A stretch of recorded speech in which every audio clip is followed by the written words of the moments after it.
Go ahead and provide a briefing related to an officer-involved shooting that occurred this morning. First of all, I want to go ahead and recognize some of the people that are standing here, including our city manager, Mr. Spencer Cronk, Assistant City Manager Ray Ariano, our interim police Office of Police Oversight Director is Sylvia Hardman, and then Mr. Basile Ali, who's here from City Legal, as well as members of executive and command staff with the Austin Police Department. As in all of the cases, when these occur, the information right now is very preliminary. So I want to make sure that people understand I don't have a lot of information at this point to put out, but do want to provide a briefing on what we do have at this point. So please just keep that in mind. The circumstances might change as the investigation goes on over the next several weeks and months. This began with an initial 911 call that first came in at approximately 11:33 p.m. last night. The caller indicated there was a man with a gun in the area of 5th and Guadalupe Street near that intersection, and officers were immediately assigned to that case, to that incident, to go ahead and respond. Approximately 1 minute later, at 11:34 p.m., a second 911 call came in indicating that multiple gunshots had gone off. People were running in the 300 block of West 6th Street, and generally it was chaos. So more officers then began to assign to the call and respond to the area. Approximately 1 minute later, at 11:35 p.m., the first officers began arriving on scene and began searching for persons who might be involved in this incident. At 11:36 p.m., an update was received by 911 that a person had been shot. So did not have that person with the officers yet. Officers were trying to locate, but again, this was in the same area, indicating also that the shooter was last seen in the area of West 6th Street. As officers were searching the area, they put out information to one another indicating the description of the individual, the last known direction of travel, and then at 11:38 p.m., the male shooting victim was located and began speaking with officers.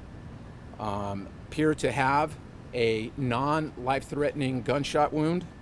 Officers began treating the individual, and EMS was called to the scene. For approximately the next 5 minutes, officers continued to blanket the area, looking for the individual that was involved in the shooting. And then at 11:43 p.m., 3 officers that were riding in one of the department-issued utility vehicles that we use to quickly get around in the downtown area observed a male that appeared to match the description of the shooter, began to approach and called out, and then officers observed that he was in possession of a gun. They yelled that to one another and then began yelling at the man to drop the gun, and the man then began to run on foot. One of the officers jumped out of the utility vehicle, began pursuing on foot, while the other 2 continued to pursue in the utility vehicle. Officers multiple times were given the direction to the individual to drop the weapon. Within seconds of the foot pursuit beginning, shots were fired. There were multiple officers that discharged their duty firearms at the individual, and then the individual did go down.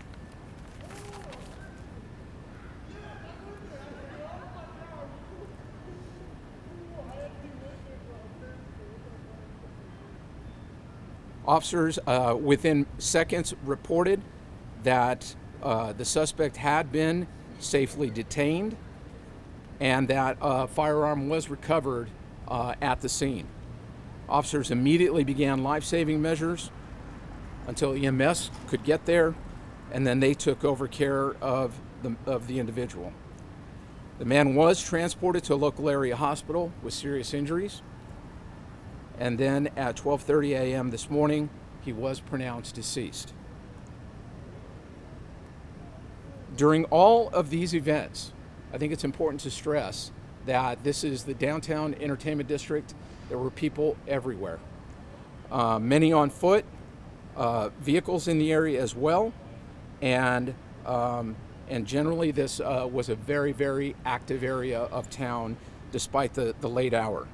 However, apart from the original individual who was the original shooting victim, as well as the individual that was shot by the officers, no one else was injured, and there were also no officers injured in this incident. As I mentioned, there were 3 officers involved in this shooting. All 3 will be placed on administrative duty, which is per our normal protocol. All of them were wearing their department-issued body-worn cameras, and they were activated, and this incident was captured both audio and video on those cameras. Per our protocol, that video will be released to the public within 10 working days. There are 2 investigations that take place every time an incident of this nature happens. The first is a criminal investigation that is conducted by our Special Investigations Unit. They work very closely with the District Attorney's Office and with guidance with the Assistant District Attorneys that are assigned. And then there's an administrative investigation that is conducted by our Internal Affairs Unit, and that is overseen by our Office of Police Oversight. This is a horrible and tragic incident that happened, certainly for all the parties that are involved in this. And it's yet another tragic incident of gun violence in our city. This incident is really emblematic of the problem that we are seeing with guns that are being used, that are appearing in disturbances, not just here in the downtown area, but all over the city, and that our officers have to deal with on a daily basis as they respond to these calls that are coming into 911. We continue to grapple with this problem. We'll continue to try and get our arms around it the best that we can. But again, this is just, it's a horrible and tragic incident. And we will once again be beginning an investigation that will be ongoing for quite some time. The information that I provided right now is preliminary, and I don't have many more facts than that, but I don't know if there are other questions that people or that reporters might have. Just a quick clarification on the timeline. You said the first calls came in around 11:30. What time exactly was the subject shot by officers? Should we get an idea of how long he was? So let me just come back. The original call came in at 11:33 p.m. and then officers located the individual at 11:43 p.m. About 10 minutes later, so within seconds of locating the individual, shots were fired. And is there a protocol for bars downtown, what they should be doing with people who are inside patrons if a situation like this is active outside? So, we work very closely with bar owners and these establishments in our entertainment district to make sure that we provide that very best information to them, almost a little bit of a training to help them on how to spot problems, how to notify police, and what they should do in these type of incidents. So that kind of information is provided. Okay, and how quickly is there any communication process to bars that time? Of course, it's a holiday weekend, Sunday night, people may be drinking a little bit, is there any process where it comes from, police to notifying bars in the area that a situation like this is happening? Well, the bars that are immediately in the area will generally be aware because they have employees that are outside their establishments that are observing what are going on or reporting back in. So they generally will have that information pretty quickly. Do we have any idea about a motive or if this person knew the person they shot? No, that's all under investigation right now. All right, thank you all very much.